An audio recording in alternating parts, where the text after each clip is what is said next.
Welcome. Today, we're looking at a silent engine of damage within the human body, hypertension. We aren't just looking at numbers on a dial. We're looking at the strain on the heart and the vessels that carry life. The opening visual sets the stakes. Hypertension is often asymptomatic, yet it physically alters the cardiovascular architecture. The image highlights the pump, which is the heart, and the pressure within the pipes, which are the vessels, establishing the central conflict of the case study. I'm Professor Benowitz. We are going to dissect a pivotal case study. Our mission is to move beyond basic definitions and build a rational treatment blueprint that connects a patient's lifestyle and genetics directly to the drugs we choose. This introduces the detective approach to medicine. We don't just throw pills at a patient. We analyze their specific presentation to make a critical choice regarding their treatment.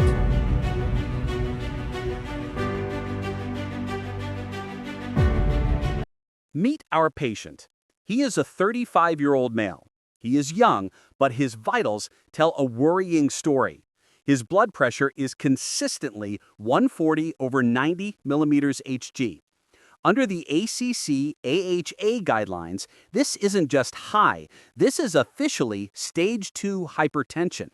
The threshold for danger has shifted. 140/90 is no longer considered pre-hypertension or borderline. It is a definitive disease state requiring intervention. This establishes urgency.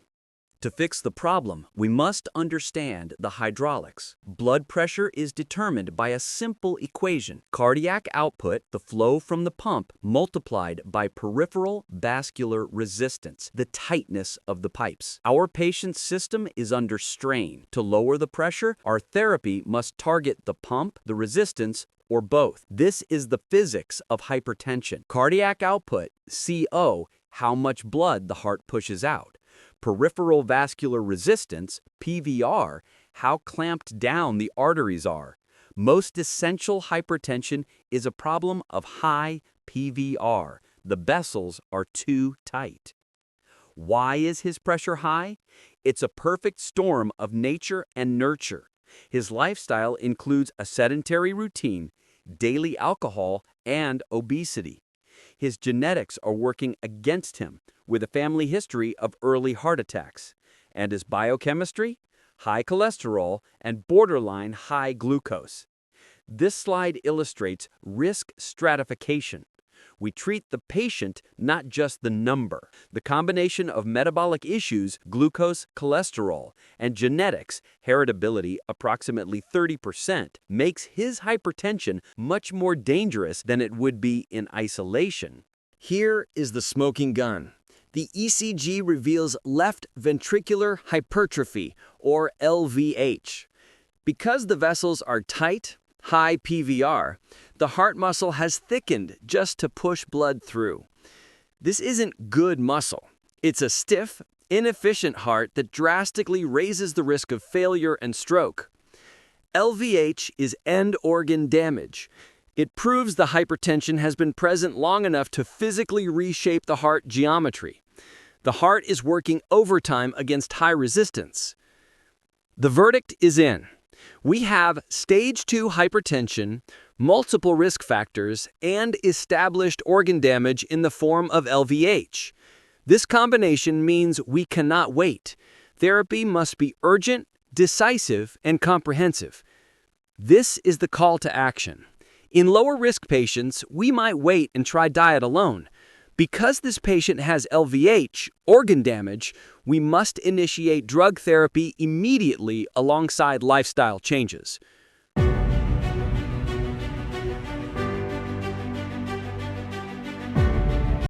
Pause. Before we write a prescription, we must ask, is something else driving this? While 85% of cases are essential, meaning they have no single identifiable cause, we must rule out secondary causes like kidney disease, thyroid issues, or valve problems. We run screening tests to be sure. Failing to diagnose secondary hypertension is a common pitfall. If the thyroid is the problem, blood pressure pills won't fix it. We screen via renal function and electrolytes. We move to the foundation. Pills alone are never the answer. Lifestyle change is the mandatory first step.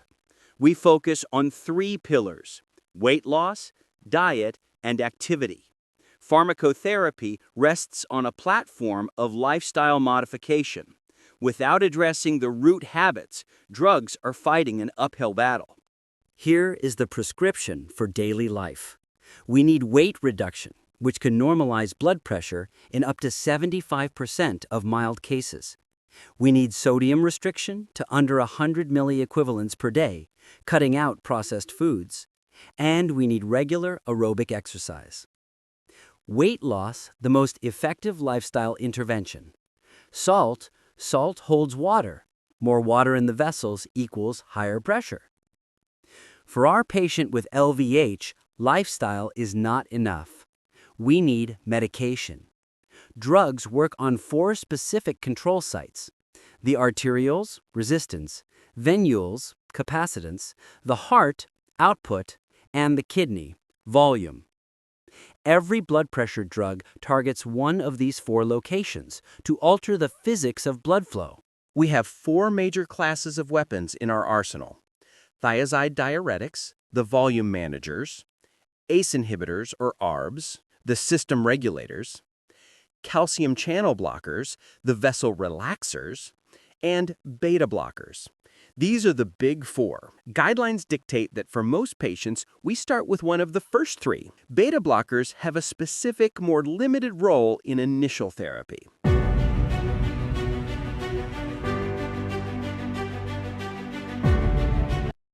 Tool number 1. First up, the diuretics, reducing the volume. Thiazide diuretics like chlorthalidone. Think of these as reducing the pressure in a water balloon by letting some water out. Initially, they lower blood volume. Over the long term, they actually help relax the vessel walls. They are effective and inexpensive. Thiazides are the cornerstone. They force the kidney to excrete sodium and water. Less fluid in the system equals lower pressure. Diuretics are the ultimate team players. Why? Because when we use other drugs to widen arteries, the body often reacts by holding on to salt. Diuretics counteract that retention, making them essential when we use multiple drugs. This introduces synergy. Many vasodilators cause fluid retention as a side effect. Diuretics negate this side effect.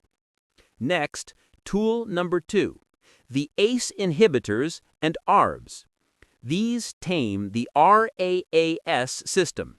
They block angiotensin II, a nasty chemical that constricts vessels. ACE inhibitors stop the creation of this chemical. ARBs block it from docking on the vessel. The renin-angiotensin aldosterone system, RAAS, is the body's main blood pressure regulator. In hypertension, it is often overactive. Blocking it relaxes vessels without triggering a panic response from the nervous system. For our patient, ACE inhibitors and ARBs are the MVP. They don't just lower numbers, they protect the organs. They stabilize kidney function and help remodel the heart, which is crucial given our patient's left ventricular hypertrophy. This is a compelling indication. We choose ACE inhibitors and ARBs specifically because this patient has LVH. These drugs help reverse that heart thickening. Tool number 3. Calcium channel blockers, like amlodipine. Muscles need calcium to squeeze. By blocking calcium from entering arterial muscle cells, these drugs force the vessels to relax and widen, directly lowering resistance. CCBs are potent vasodilators. They are the heavy lifters for lowering peripheral vascular resistance, PVR. What about beta blockers? While they are great for patients with heart failure or past heart attacks, large trials show they are less effective at preventing strokes in uncomplicated hypertension. For this specific patient, they remain in the toolbox, but not in our hand. This is a crucial nuance. Beta blockers slow the heart. Unless the patient has ischemic heart disease, they are no longer the top choice for initial BP control.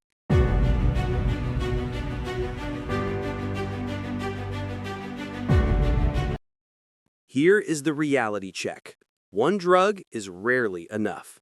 Especially starting at stage 2, many patients require 2 or more mechanisms to reach safety. In fact, only about half of patients achieve control on a single agent. We manage expectations. Starting with 2 drugs is often standard for stage 2 HTN to get faster control. In pharmacology, sometimes 1 + 1 = 3 resonates the power of combination. Using 2 drugs with different mechanisms gives us a greater drop in pressure, while using lower doses of each, which minimizes side effects. This is additive efficacy. We attack the problem from 2 angles, example, volume and resistance, simultaneously. Why do we need multiple angles? Because the body fights back. If we use a vasodilator to lower resistance, which creates a leak in the pressure, the body tries to compensate. It creates reflex tachycardia, and the kidneys retain salt. These reflexes can cancel out our therapy. This is the leaky tire concept. If you try to lower pressure just by relaxing vessels, the body panics and tries to fill the vessels back up with water, salt retention. So we use a rational combination.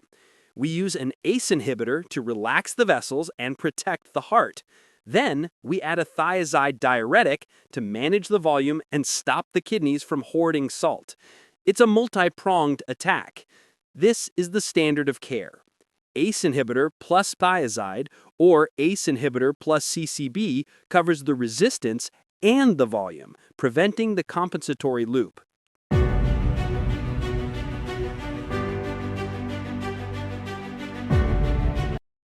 This is a marathon, not a sprint.